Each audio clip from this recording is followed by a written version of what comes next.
Want to extend your Android application with Google Assistant? App Actions is how developers can integrate Google Assistant into their Android app, and is how end users can launch specific features in your app using the Google Assistant. By implementing App Actions, your users can deep link directly to a specific state within your application using their voice and with the context of what they just said. By asking Google Assistant something like, "Okay, Google, order a pizza from Example Pizzeria," it has enough context to open the Example Pizzeria app directly to the order page pre-filled with a pepperoni pizza. So how do you get started? There are two main aspects we need to cover, which include 1, key concepts, and 2, implementation steps. So first, a critical element of understanding is the concept of built-in intents, or BIIs. A built-in intent is a predefined trigger for a specific kind of action that the user wants to do. Some example BIIs include getting a stock quote, starting a workout, or creating a reservation. With the example app, Example Pizzeria from earlier, I used the order menu item built-in intent. Google Assistant has a growing number of built-in intents for all sorts of activities. By the way, the reason why they're called built-in intents is because Google builds and maintains the language models for them, meaning you don't have to. Our models already support many different languages, and we are always improving our models. Because of this, as Google Assistant improves its language support, your app can automatically benefit. So now, let's look at the steps required to implement App Actions. From a high level, there are 5 steps involved. First, you need to identify a piece of functionality or a use case within your app that users want to trigger with their voice. This could be the ordering a pizza example from earlier. After finding the piece of functionality in your app that you want to trigger, you need to map it to a built-in intent. So we view the master list of built-in intents, or BIIs, and select one that matches the in-app functionality best.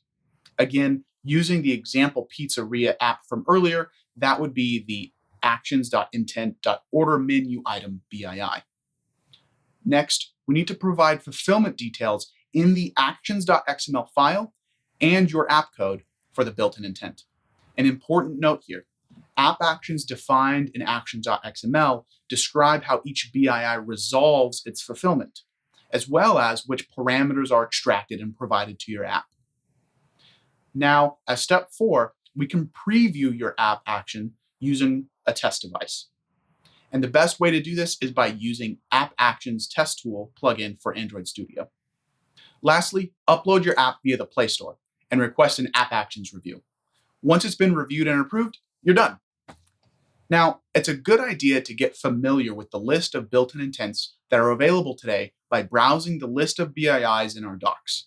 And pro tip, 2 of the most common BIIs today, and ones you should probably check out first, are Open App Feature and Get Thing.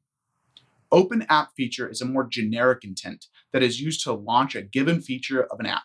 You can think of it as an alternative to using a navigation menu. You can actually try out the Open App Feature intent right now on your Android phone if you have the YouTube app installed by asking Google Assistant something like, "Show me my YouTube history."